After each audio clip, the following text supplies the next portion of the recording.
পূজা মণ্ডপে যায় বলবেন আমার নবী মুহাম্মদ, আরেক নবীর নাম মুসা, আরেক নবীর নাম ঈসা, আরেক নবীর নাম ইয়াকুব।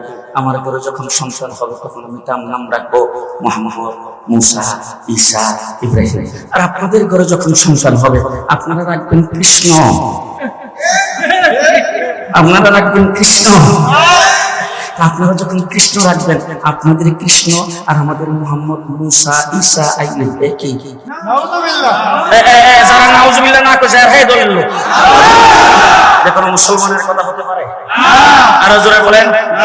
পূজা মণ্ডপে যাইয়া তাদের সঙ্গে খাতির লাগাইবার জন্য, কারণ জীবন ভর্ত বুদ্ধি আওয়ামী লীগের নৌকা মার খায়, এখন যেন বুদ্ধা তাদের মার খাই পায়, এই জন্য খাতির লাগাইবার জন্য বলছে কোনো সমস্যা নাই, পূজার রোজা, পূজার রোজা।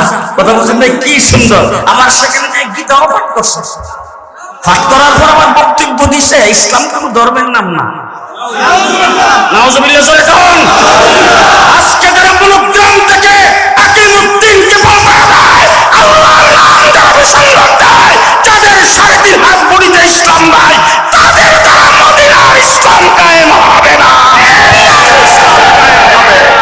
আমরা বিলাত ইসলামের পক্ষে না, মডার্ন ইসলামের পক্ষে না, কল্যাণ রাষ্ট্র ইহুদিদের বলি। সুতরাং বাংলাদেশে কল্যাণ রাষ্ট্র কায়েম হবে না, বাংলাদেশে ইসলামিক রাষ্ট্র কায়েম হবে।